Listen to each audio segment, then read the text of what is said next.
Willkommen auf São Miguel, der größten Insel auf den Azoren. Und auch der populärsten. Und die letzte auf unserer Reise. Folge 4. Wir zeigen euch, was ihr euch anschauen könnt. Let's go!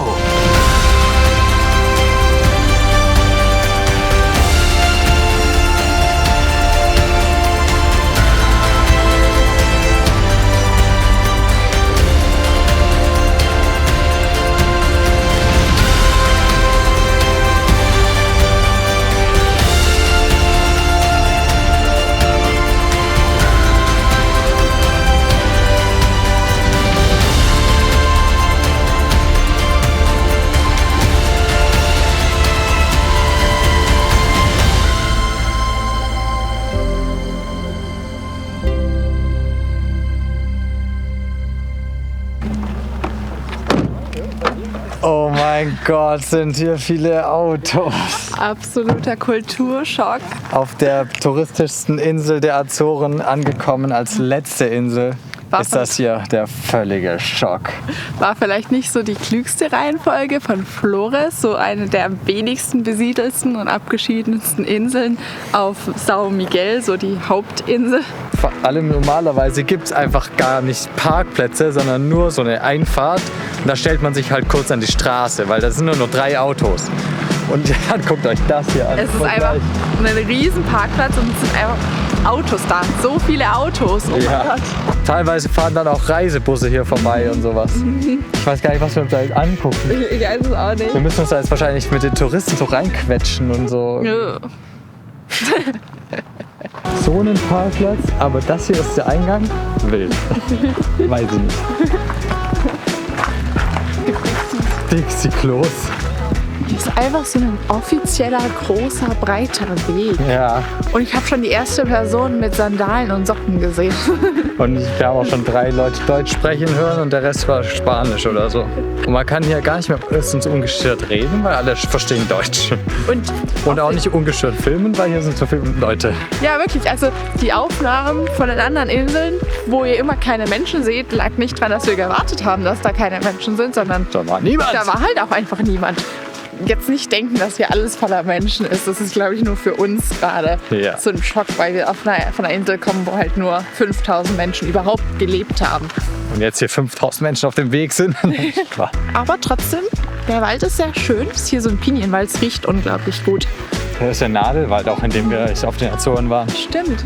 Ja, schon schön trotzdem. Trotzdem.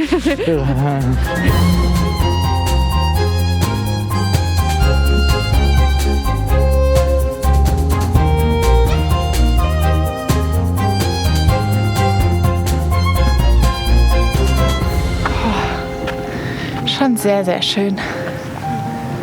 Also es ist schon übel der krasse Ort, weil man so ein bisschen in der Mitte quasi gefühlt erhöht steht und dann so ringsrum nochmal eine Bergkette um sich rum hat.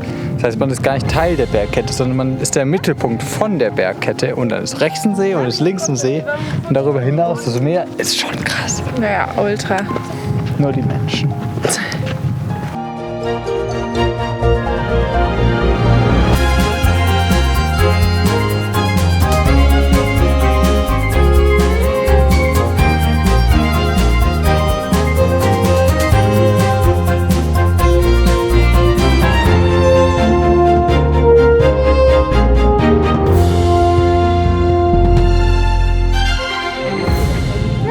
Ja. Schön hier. Aber waren Sie schon mal auf den anderen Inseln der Azoren? Nein, es ist einfach halt sehr voll. Der Punkt hier oder der Spot hier, wo wir sind, ist natürlich auch Besonders voll. der Spot. Also den sieht man auf allen Bildern, sobald man São Miguel irgendwie googelt. Was ja auch super schön ist, aber dadurch kommen hier natürlich auch alle hin. Wenn man es für sich haben will, dann muss man früh morgens herkommen. Ja. Was für uns nicht so richtig in Frage kommt. Nee.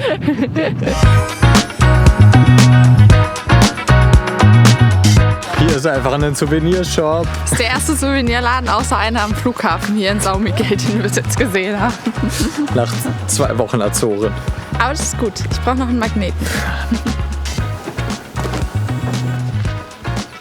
Die sind alle hässlich. Du kannst zum Aussichtspunkt gehen, ich bleib hier. Ja, das bringt uns nämlich zum Thema. Und zwar schauen wir uns einen Aussichtspunkt an. Wo liegt der? Auf einem Aussichtspunkt in der Nähe von Furnas. Das ist so ein Ort, wo es so heiße Schwefelquellen gibt, die wir uns jetzt anschauen. Meine Reiseführerin hat gesprochen. So. Uiuiui. Da unten sind die heißen Schwefelquellen. Ah, dieses Matschdings da. Der kleine Matschpunkt. Der kleine Matschpunkt, ja, genau. Diese Schwefel weht uns gerade so richtig schön in die Nase von da unten. Es wird doch nicht besser, wenn wir da hingehen. Hier unten an den Quellen ist es sogar noch touristischer, aber es dampft aus dem Boden.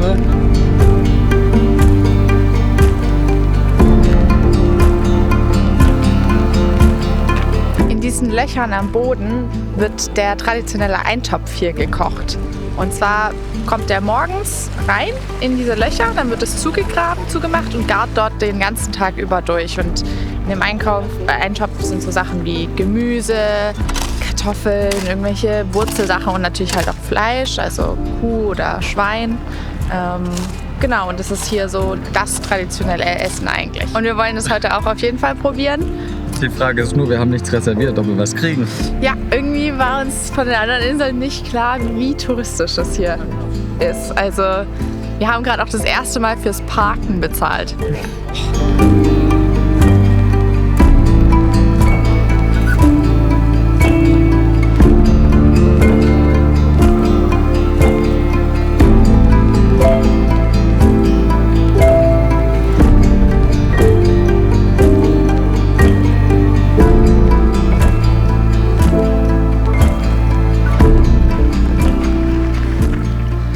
Heute akzeptieren sie tatsächlich keine Reservierungen mehr. Er meinte, wir können einfach versuchen, vorbeizufahren und vielleicht haben wir Glück. Okay. Da ist eine Schlange schon. Doch, zu voll. Wahrscheinlich schon. I didn't quite understand it because we could just come here for the bar, but in the restaurant you have to reserve, right? Yes, ma'am. So, das ist unser Essen. Ich hätte auch nicht gedacht, dass es klappt. Das sieht wild aus. Boah, Wir müssen diesen Kohl zerteilen. das ist ein geiles Ding. Ah, guck mal, der fällt eh schon auseinander. Der wurde ja auch so lange gekocht, natürlich muss der auseinanderfallen. Boah, das riecht schon gut. Probier auch den Kohl als erstes. Okay.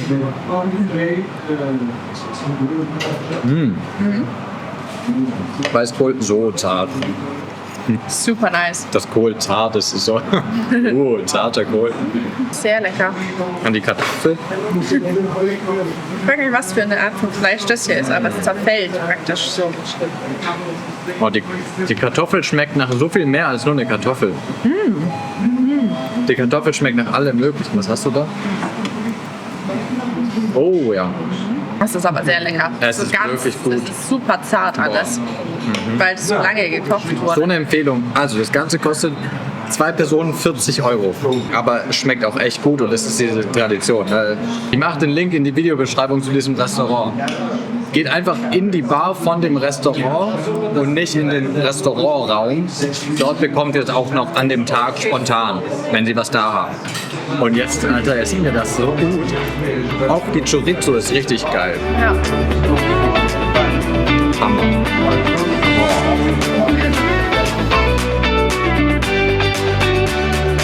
Dann gehen wir weiter. Zum nächsten Spot. Nächster Stopp ist Wasserfallbaden mit einer kleinen 2 Kilometer Spaziergang, nicht Wanderung, Spaziergang dahin. Und es wurde sehr oft in den Kommentaren geschrieben, dass es anscheinend viele Hühner gibt. Auch Hast du ein Grund, warum ich die Wanderung ausgesucht habe. Das hast du mir überhaupt nicht gesagt. Du Tierfreund. Und da sind die ersten. Guck mal, die watscheln in so einer Reihe. Du hast einen kleinen Schaden. Ich glaube, da sind auch noch Wachteln dabei. Und kleine Kaninchen. Können wir bitte darunter? Okay. Oh, da sind noch viel mehr. Ein richtiger Bauernhof hier. Ja. Deswegen gehen wir hier hin. Ja.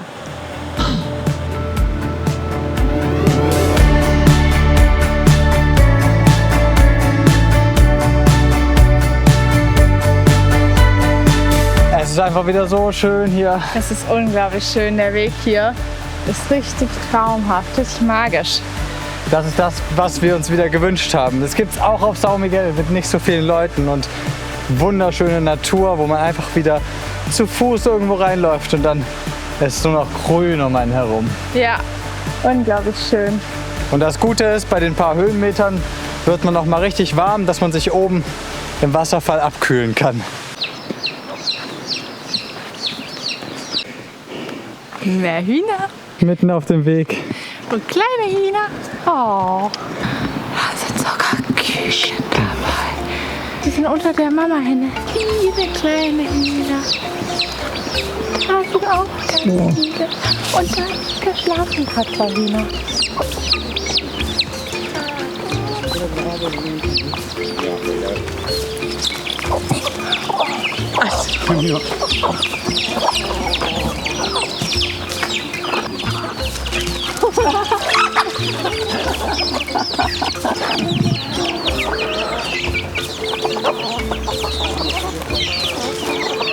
Wie fühlst du dich?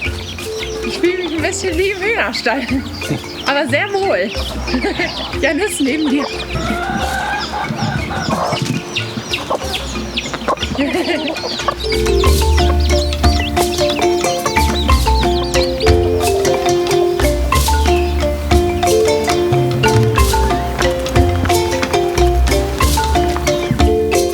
Da ist nochmal eine Hühnerfamilie. Ja, Hühner. Oh, Babyhühner. Oh, ganz viele Babyhühner. Oh, das ist eine ganze Schar. Hallo. Mara.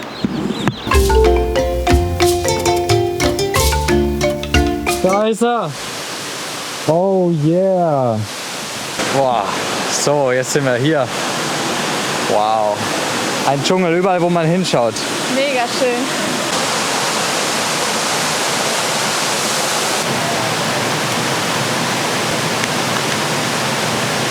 Ja, das Wasser wird schon kalt. Hast du Bock? Ja, Kleine Frostbeule. Krass, Leute, wir sind sogar ganz alleine hier, während wir uns umgezogen haben. eine andere Person ist noch hier. Haben wir alles für uns jetzt. Und jetzt gehen wir hier drin baden. Ja. Wasser. Oh.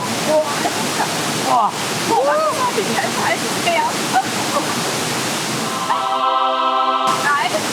Zwei, eins.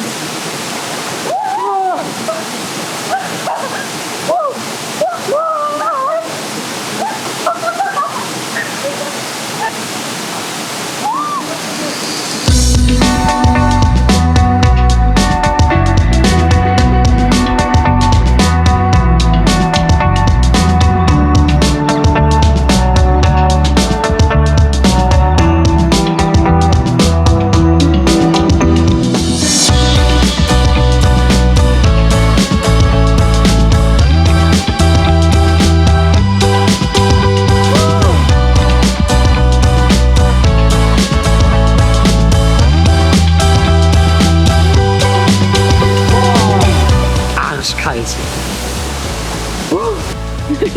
Und jetzt haben wir eine kalte Tamara. Ja, absolut. Aber eine fröhliche. Ja. Und ich bin auch happy. Geil. Wir haben es gemacht. Ja, mega. Was schätzt du, wie viel Grad hat das Wasser? Minus 20. Ja. Ich glaube Nicht übertrieben. so 16 vielleicht. So schon kalt. Oh, der Körper ist gut durchblutet. Jetzt geht es weiter. So, heute ist es endlich soweit. Ich freue mich schon die ganze Zeit unglaublich drauf. Wir haben das schon vor 2 Wochen gebucht, bevor wir hierher kamen. Und jetzt ist der Tag. Was machen wir heute? Canyoning! Wir gehen Canyoning. Ja, Canyoning. Canyoning. Meine Freundin sagt das manchmal falsch und das fand ich so süß. Ja, ich hatte irgendwie Probleme, das auszusprechen und ich Ich habe immer Canyoning gesagt. Aber jetzt gehen wir Canyoning. Canyoning. Und umso besser ist, dass es heute Nacht geregnet hat. Oh, ja. Das heißt, die Wasserfälle haben mehr Wasser, hoffentlich mehr Action. Ich bin dafür noch nicht wach genug. Wir mussten für unsere Verhältnisse heute sehr früh aufstehen. Damit kommen wir nicht so gut klar. 8:30 Uhr. Ich hätte jetzt nicht verraten, wie spät es eigentlich ist, unser Früh. Sehr früh. Sehr spät, meine ich. Wir haben ausgeschlafen. Genau.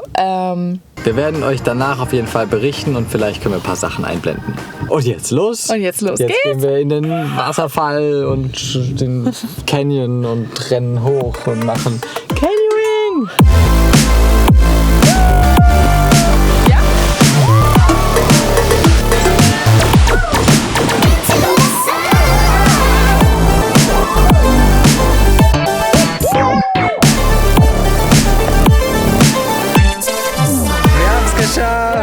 Wir haben es überlebt. Wir haben jeden Sprung überlebt. Und wir haben alle Sprünge gemacht. Ja, und nichts gebrochen. Bei Mega. keinem gekniffen. Das war sehr geil. Es war heute einer der schönsten Tage der Saison mit dem Licht, das durch die Wolkendecke, sag ich schon. Durch die Blätter. Durch die Blätterdecke Ja. durchstrahlt. Es war wunderschön. Hat so Bock gemacht, bis es kalt wurde. Normalerweise friere ich immer, diesmal gar nicht. Und Jannis war der gefroren hat. Aber es war so nice. Es hat so viel Bock gemacht. Also 100% Empfehlung. Auf jeden Fall wieder machen. Absolut. Und auch unsere Guides und so waren so lieb und so coole Menschen. Diogo war ein Local Guide hier. Keiner, der irgendwie nur saisonal hier arbeitet, sondern der lebt hier, ist hier geboren. Richtig guter Typ. Falls ihr die Chance habt, zu dem zu kommen. Und auch Diana, die war auch dabei und hat die ganze Zeit Bilder gemacht und abgesichert und so. Zwei sehr, sehr coole Menschen und es hat Bock gemacht. Mann. Es war richtig cool. So, jetzt sind wir auf dem Weg zu einer weiteren, wirklich sehr besonderen Sache, die es hier auf den Azoren gibt. Heiße Quellen. Genau.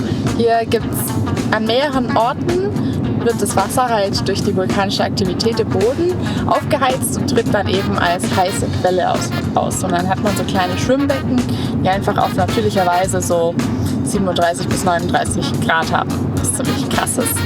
Und jetzt sind wir zu einer davon auf dem Weg. Wir standen gestern schon vor der Türe, aber man muss einen Tag in Advance buchen. Also auch an euch heiße Quellen zum nächsten Tag in buchen, sonst kommt ihr nicht rein. Ich freue mich jedenfalls mega. Das ist auf jeden Fall ein krasser Kontrast zu dem kalten Wasser. Canyoning heute Morgen hatten.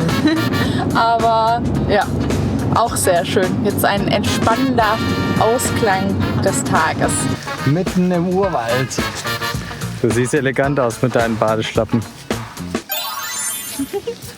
Und Wanderoutfit. Dann gehen wir jetzt mal ins Wasser. So. Oh, es ist ganz so warm. Das ist wirklich ein kühles Wasser. Also Körpertemperatur. Es ist keine warme Quelle. Oh. Es sieht so aus, als wäre es warm.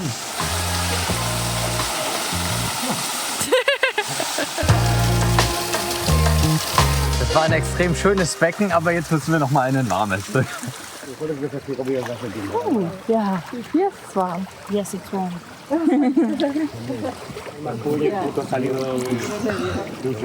Richtig warm. Hier ist es richtig schön warm. Oh. Schön.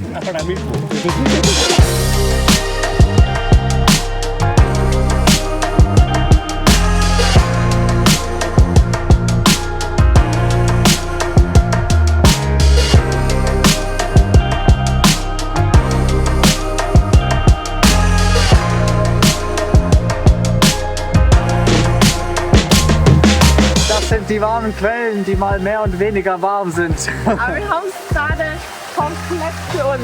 Es ist gerade unser Urwald und unser Becken hier. Es ist schön, es ist so. Es ist ultra schön. Ja. Und jetzt haben wir auch noch einen Sonnenuntergang. Da ist ein Sonnenuntergang, die Wolken werden langsam so ein bisschen orange hier im Hintergrund. Ja, und da müssen wir auch gleich schon wieder gehen.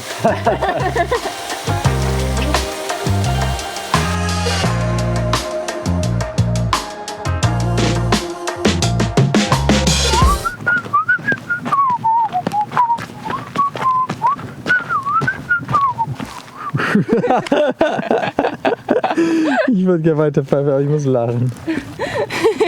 Und damit willkommen auf diesem wunderschönen Aussichtspunkt, an dem wir gerade sind. Ja, genau, dieser Matschwiese. Nee, es ist ganz schön hier. Ja, oder? Ja. Ja? Auf jeden Fall. Ne? Grüner See? Grün. Grün? Ja, wie viel der grüne See ist das, den wir sehen? Ich glaube, er ist der zweite, oder? Nein. Nennen wir alle. Auf dem Vulkanberg. Der Welchen eine Vulkanberg? See, der andere, die 2 Seen, noch einer. Hier bitte alle grünen Seen einmal einblenden. Das waren schon voll viele, würde ich sagen. Aber der ist grün, Auch sehr grün. Grün, ja, auch grün. Ich gucke jetzt mal, warum die Seen eigentlich grün sind. Da drinnen wächst wahrscheinlich auch grün. Warum Seen grün? Dafür wurde AI erfunden. Ja, wegen den Algen. Okay. Aber besonders bei Seen mit viel Phosphor und Stickstoff und warmen Wassertemperaturen. Heute ist warm, hier ist warm, der See ist bestimmt warm. Besonders grün, besonders warm. Besonders algig. Bildungsauftrag erfüllt, weiter geht's. Wir haben für heute irgendwie nicht so einen richtigen Plan, um ehrlich zu sein. Wir können auch gerne noch ein paar grüne Seen anschauen. Denkst du, ich schaff's, einen Stein ins Wasser zu werfen? Nee. Sicher? Ja. Wie viel Luftlinie ist das? Probier.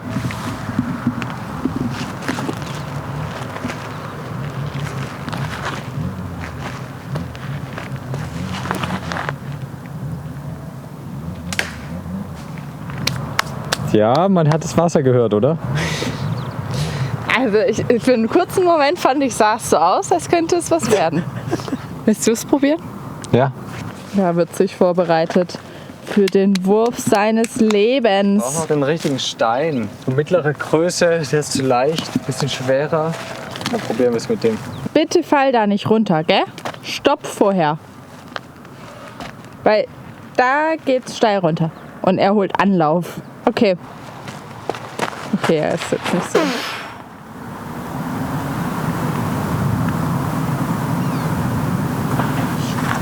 Das hat sich nach Wasser angehört. Oder? Das hat sich nach Wasser angehört. Ich weiß es ehrlich gesagt nicht. Das hat sich nach Wasser, hast du nicht gehört? Also, Kannst du nochmal machen? nein. Der war drin. Der war ganz knapp am Ufer. Ich habe auch gedacht, der landet in der Mitte vom See. Aber dann ist er immer weiter so einfach gerade runter. Ja, das ist Premium-Content. São Miguel ist eine super Insel. Tolle Insel.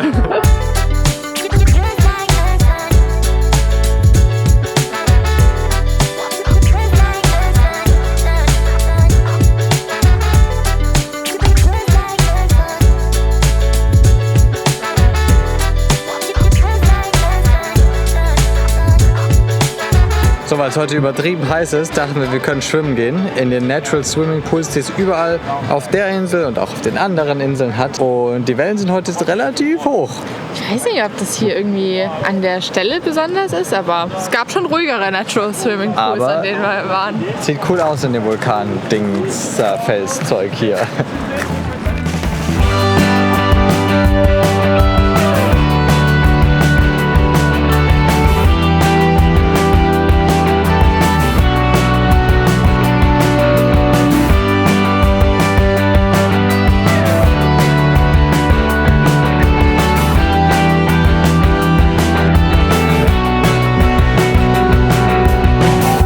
Hier, Tamara, dein Schuh. Dankeschön. Jetzt kannst du rauskommen wieder. Das machst du sehr elegant. Ja, ich weiß. Und Tamara, wie gefallen dir die Natural Swimming Pools? Sehr gut. Aber ich hätte sie gerne jetzt noch Natural Heated Swimming Pools. Bisschen wärmer.